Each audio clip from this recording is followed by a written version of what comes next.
Hello everyone, আসসালামু আলাইকুম। কেমন আছেন সবাই? আজকে আমি তৈরি করলাম রেড ভেলভেট কেক। কেকের বেস দুইটা মাশাআল্লাহ অনেক সুন্দর আসছে আর লাল টুকটুক করতেছে। আমার তো অনেক ভালো লাগতেছে। আপনাদের কেমন লাগতেছে কমেন্ট বক্সে কমেন্ট করে জানাবেন। আর দেখেন কত নরম আর মখমলি টাইপের হয়েছে। আর এখনও পর্যন্ত গরম আছে, কারণ একটু আগেই মোল্ড আউট করলাম। আর এখন বাজে রাত 12টা, অনেক লেটেই আসলাম। আমি ভিডিও করব সেই উদ্দেশ্যে আর কি কেকটা বানাইনি, মানে ভাবছিলাম যে আজকে কোনো ভিডিও করব না, তারপরেও কেক দেখে মন ভালো হয়ে গেল, সেজন্য আর কি ভিডিও করতে চলে আসলাম। একটু দেরি সহ্য করতে পারলাম না।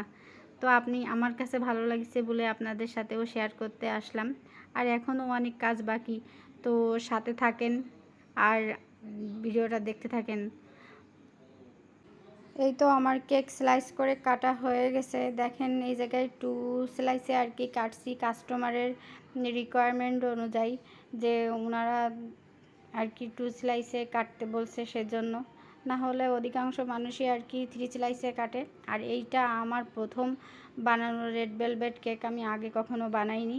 আর এই কেকটা 2.5 পাউন্ডের একটা কেক হবে, 2 টায়ার কেক। তো আপনাদের কেমন লাগছে জানি না, আমার কাছে তো অনেক সুন্দর আর অনেক ভালো লাগতেছে। আর আমি বারে বারে শুধু হাত দিয়ে দেখছি। আপনাদের কাছে যদি ভালো লাগে তো কমেন্ট বক্সে কমেন্ট করে জানাবেন কেমন হলো। তো সাথে থাকেন, এখন অনেক কাজ। এই দেখেন ক্রাম কোটিং করা হয়ে গেছে। এখন 10 মিনিটের জন্য ফ্রিজে রাখবো, তারপরে ক্রিম সেট করব। ক্রিম সেট করে সারা রাত ফ্রিজে রেখে দেব, সকালবেলা উঠে ডেকোরেশন করব, তারপরে ডেলিভারি দেব। ফাইনালি আমার কেক ডেকোরেশন কমপ্লিট। মাশাআল্লাহ অনেক সুন্দর হয়েছে। আপনাদের কাছে কেমন লাগলো অবশ্যই কমেন্ট বক্সে কমেন্ট করে জানাবেন। আর এইটা দিয়ে 2 টায়ার কেক আমি 2টা তৈরি করলাম। আগেরটার ভিডিও আমি করতে পারিনি, তাই শেয়ার করতে পারিনি। আর এইটা কেমন লাগলো আপনারা অবশ্যই কমেন্ট বক্সে কমেন্ট করে জানাবেন। আর আমি তো নতুন বেকারস, অবশ্যই ভুল ত্রুটি হতে পারে, সেগুলো সব ক্ষমা সুন্দর দৃষ্টিতে দেখবেন। আমার আপুরা ভাইয়ারা যারা আছেন তাদের জন্য অনেক দোয়া আর ভালোবাসা রইল।